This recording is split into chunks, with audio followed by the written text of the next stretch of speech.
Friends, किसी भी भाषा को जानने के लिए या उसे सीखने के लिए उनके समय के कालों का भी ज्ञान होना बहुत आवश्यक है।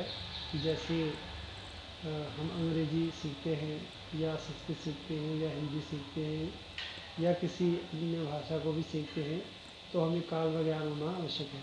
कि एक वर्तमान काल, भूतकाल एवं भविष्य काल को हमें जानना बहुत आवश्यक रहता है, क्योंकि हम तभी सीख पाएंगे जब तक हमें इन कालों का ज्ञान होगा। तो उसके बारे में हम बोल पाएंगे कि कौन सा घटना किस समय में हुआ है। यदि वे भूतकाल में हुआ है तो उसके बारे में जानकारी रखेंगे तो वो शब्द वहाँ पे प्रयोग होंगे। जो वर्तमान काल में घटनाएं हो रही हैं उसे जानने के लिए हमें वर्तमान काल के जो भी नियम हैं शब्दों के, वाक्यों के, उसको जानने पड़ेंगे।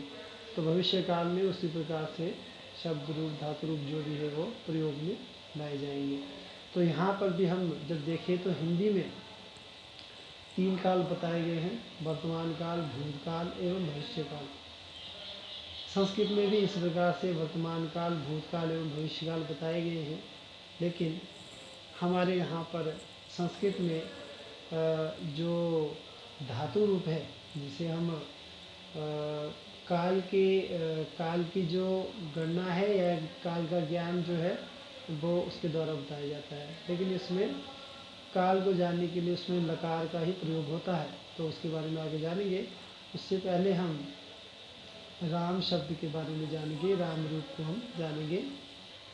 फ्रेंड्स, शब्द रूप जो है वचनों के हिसाब से और विभक्ति के हिसाब से चलते हैं। वचन जो होते हैं एक वचन, द्विवचन, बहुवचन। हिंदी में तो हम एक वचन एवं बहुवचन ही जानते हैं। यहाँ पे एक से अधिक हो तो बहुवचन होता है, या एक हो, एक व्यक्ति हो या एक वस्तु हो तो उसके लिए एक वचन का प्रयोग होता है। लेकिन संस्कृत में एक वचन, द्विवचन, बहुवचन का प्रयोग किया जाता है कि एक के लिए एक वचन, और एक से अधिक, दो हो तो द्विवचन, और दो से अधिक हो तो बहुवचन का प्रयोग होता है। और साथ में ही विभक्ति का प्रयोग भी होता है कि जब हमें कारक के लिए जानना होता है, कारक की ज्ञान करना होता है, क्योंकि हमें शब्द रूप को जब प्रयोग लाना होता है तो वहाँ पे कारक की आवश्यकता पड़ जाती है, इसलिए विभक्ति का भी प्रयोग किया जाता है। आइए इसे जानें। फ्रेंड्स, यहाँ पे विभक्ति जो है, विभक्ति को हम देख सकते हैं। विभक्ति के नीचे प्रथमा, द्वितीया, तृतीया, चतुर्थी, पंचमी, षष्ठी, सप्तमी एवं संबोधन, इस प्रकार से ये सात और एक आठ विभक्तियाँ मानी जाती हैं। और कारक का ज्ञान भी इन विभक्तियों से ही हम ज्ञान प्राप्त कर सकते हैं। और वचनों के द्वारा हमें ये पता चलता है कि विभक्ति एक वचन में एक के लिए प्रयोग हो रहा है, द्विवचन में दो के लिए प्रयोग हो रहा है, और बहुवचन में बहुतों के लिए प्रयोग किया जा रहा है। आइए अब जानते हैं राम शब्द के बारे में। ये राम शब्द है। अब राम शब्द को हम जानते हैं। यहाँ पर रामः, रामौ, रामः, रामं, रामौ, रामान्, रामेण, रामाभ्यां, रामैः, रामाय, रामाभ्यां, रामेभ्यः, रामात्, रामाभ्यां, रामेभ्यः, रामस्य, रामयोः, रामाणां, रामे, रामयोः, रामेषु, हे राम, हे रामो, हे रामः। इस प्रकार से ये राम शब्द रहते हैं।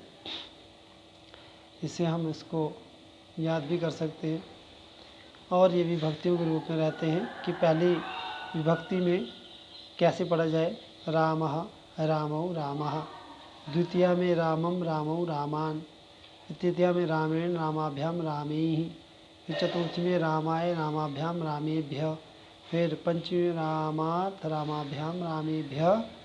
षष्ठी में रामस्य, रामयोः, रामाणाम्। और सप्तमी में रामे, रामयोः, रामेषु। संबोधन में हे राम, हे रामौ, हे रामः। अब यहाँ पे संबोधन में जो है प्रथमा विभक्ति लगी होती है, थोड़ा सा उसमें अंतर आ जाता है। इस प्रकार से राम शब्द होते हैं। आइए अब धातु रूप के बारे में जानते हैं कि धातु रूप जो है 10 लकारों में विभक्त है, लेकिन हम यहाँ पे साधारण संस्कृत सीख रहे हैं, इसलिए हम साधारण रूप से उसकी जो आवश्यकता है उसी को ही हम यहाँ पे लेंगे। तो सबसे पहले हम यहाँ पे लट लकार जो कि वर्तमान काल का द्योतक है, वर्तमान काल को बताता है, इसलिए हम लट लकार का प्रयोग यहाँ पे अभी करेंगे। यहाँ पे धातु रूप जो है मैंने पठ धातु लिखी है और लट लकार में जो कि वर्तमान काल को बताता है। आगे जो यहाँ पर शब्द के साथ जो एक साइड पे विभक्ति लिखा है वहाँ पे प्रथम द्वितीय तृतीय इस प्रकार से थे, लेकिन यहाँ पे धातु रूप में प्रथम पुरुष, मध्यम पुरुष एवं उत्तम पुरुष होते हैं। और यहाँ पर वे भी एक वचन, द्विवचन एवं बहुवचन होते हैं, जैसे कि यहाँ पे शब्द रूप में एक वचन, द्विवचन, बहुवचन थे। और यहाँ पर उसी प्रकार से हम इसको जानेंगे कि इसको किस प्रकार से पढ़ेंगे और कैसे लिखेंगे। फ्रेंड्स, आप देख रहे होंगे यहाँ पे किस प्रकार से मैंने पढ़ती, पढ़ता, पठंती, पठसी, पढ़ता, पठत, पठामी, पठावा, पठामह ये धातु रूप लिखा हुआ है। इसको हम यहाँ से पढ़ेंगे। प्रथम पुरुष एक वचन में पढ़ती, फिर प्रथम पुरुष द्विवचन में पढ़ता और प्रथम पुरुष बहुवचन में पठंती, इस प्रकार से रहेंगे। और मध्यम पुरुष में पठसी, फिर मध्यम पुरुष द्विवचन में पढ़ता और मध्यम पुरुष बहुवचन में पठत। और उत्तम पुरुष पठामी, उत्तम पुरुष द्विवचन में पठावह, ओम उत्तम पुरुष बहुवचन में पठामा, इस प्रकार से शब्द रूप आएंगे। और ये जो है इसमें भी अपना अपना इसका अर्थ रहेगा, उसे मैं आगे आपको समझाता हूँ। फ्रेंड्स, यहाँ पे पठती एक वचन में, प्रथम पुरुष एक वचन में, पठती का मतलब वह पढ़ता है। इसमें वह नहीं बल्कि पढ़ता है ये आता है, लेकिन जो नियम के हिसाब से देखे जाए, नियम से देखे जाए तो ये जो स्थान है, ये जो पठती शब्द है, ये प्रथम पुरुष अर्थात से अन्य पुरुष के, जिसके बारे में हम बात करते हैं, मैं किसी के बारे में बात करता हूँ और किससे बात करता हूँ, मध्यम पुरुष के साथ बात करता हूँ, तुम्हारे साथ बात करता हूँ, तो ये अन्य पुरुष अर्थात प्रथम पुरुष के लिए बात करता हूँ, उसके लिए बात करता हूँ, उसके बारे में बात करता हूँ, तो उसके लिए शब्द होगा पठती।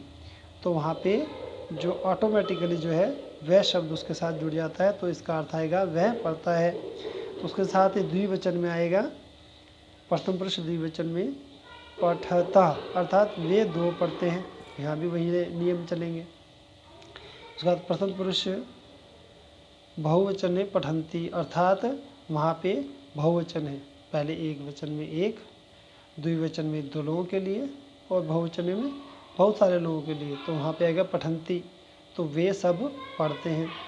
इसी प्रकार से मध्यम पुरुष अर्थात मध्यम पुरुष हो गए, जिसके साथ मैं बात कर रहा हूँ वह हुआ मध्यम पुरुष, तो उसके लिए पठसी अर्थात मध्यम पुरुष एक वचन में जो एक ही है जिसके साथ में बात कर रहा हूँ, तो वह पठसी उसके लिए प्रयोग होगा, तो तू पढ़ता है।